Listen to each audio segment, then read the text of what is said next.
Հիմա դե գիտենք, թեմատիկ հարկային ստուգումները տեսաձայնագրվում են։ Օրինակ, ես վերջի շրջանում առիթ ա եղել նայելու մի երկու տեսաձայնագրություն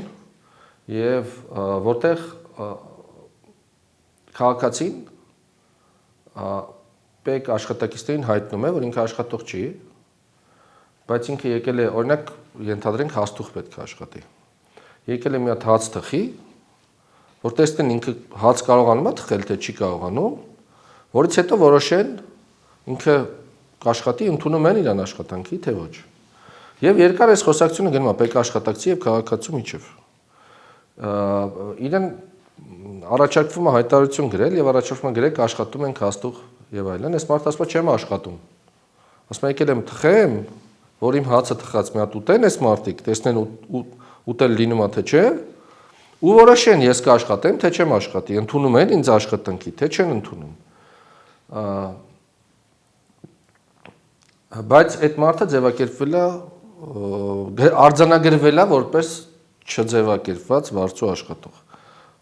Օրինակ տեսել եմ տեսանյութ, որտեղ մարդը ասում է, որ ինքը տաքսի է վարում, իրեն կանչել են եւ ինչ որ ապրանք պետք է տանի ակետից բեկետը։ Տաքսիստ է մարդը։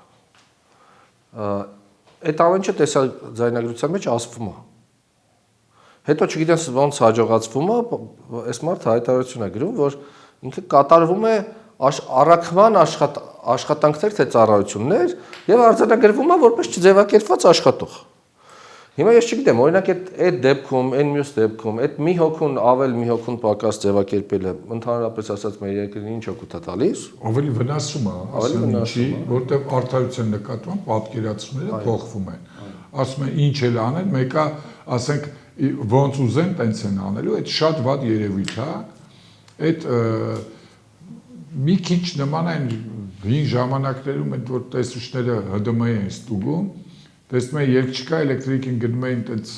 համոզում են ասում են լույսերը անջատի գնում են ասենք մարդիկ նստած հաց ուտում մի ձև պիտի փողը տային, չէ, ասենք դուրս գալուց անջատում են, տես դուրս գալուց մի ձև գումարը պետքա տան, հո չի ասելու, չէ, հաց կերել եք, փողը չենք տալիս, ինչա բանը ՀԴՄ-ի հետ կապված, այսինքն ՀԴՄ-ն չի աշխատում, կարող է խախտում արձանագրեն, մոտարապես տենց մի քիչ դրա նման հոտ է գալիս, սենց ասեմ դրանից, լավ չի, շատ վատ է, պետք է ըստ էության ամեն ինչ արվի, ըստ բովանդակության, բայց դե քանի որ տենց մեծ պատկերով մենք հարկային օրենսգրքի մեջ շատ լավ բաներ գրածում ենք այն սկզբունքների մոտեցումների մասով, բայց ոնց որ այդ գրածը բանը շատ դեպքերում կամ որոշ դեպքերում ըստ նախասիրության մնում է գրված, դա վերաբերում է նաև ցանկացած մեկնաբանության դեպքում երկիմաստությունների, անորոշությունների դեպքում երկու հարկվճարողի մեկնաբանելու դրույթը, դա շատ վատ է եւ մենք ամեն օր ասում ենք բարեփոխում մի պատկերացրեք մի ընտանիք ենք եւ այլն, բայց տենց չի էլի, տենց չի կարելի ընտանիքի անդամները տենց վարվել, առավել եւս եթե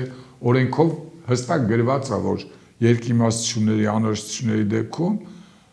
օրենսդրությունը կիրառվում է հարկվճարողի օգտին։ Ախր ինձ թվում է դու մի քիչ մեղմ ես ասում։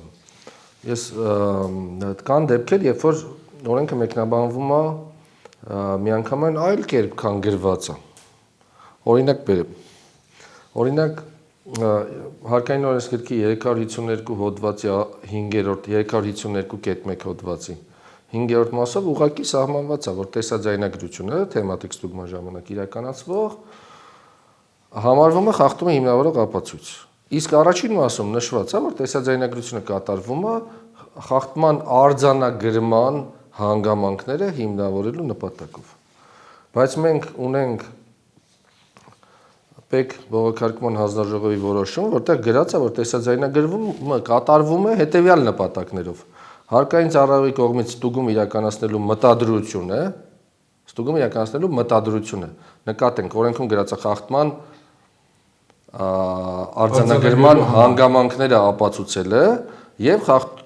խախտումը հիմնավորող ապացույց է համարվում։ Իսկ հանձնաժողովը գրում է որոշման մեջ, որ հարկային ծառայողների կողմից ստուգում իրականացնելու մտադրություն է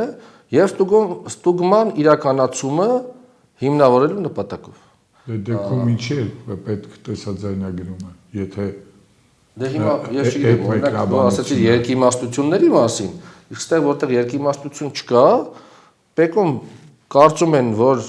ձայնագրությունը կատարվում է մտադրություններ հիմնավորելու նպատակով, օրենքում գրած է, որ ձայնագրվում է խախտման արձանագրման հանգամանքները հիմնավորելու նպատակով։ Այնպես որ կարծում եմ մենք շատ լավատես պետք է լինենք, Հիմա այս դեպքում ինչ ենք անում։ Իսկ միգուցե ճիշտ է ասենք դիմենք ազգային ժողովի падգամավորին, ասենք ժողովուրդ, դուք օրենք եք ընդունել, նպատակը էս է գրել, բայց տեսեք ՊԵԿ-ը այլ մեկնաբանություն է անում, իրար մեջ մի հատ պայմանավորվեք, տեսնենք ինչի համար եք այս օրենքը ընդունել, էլի։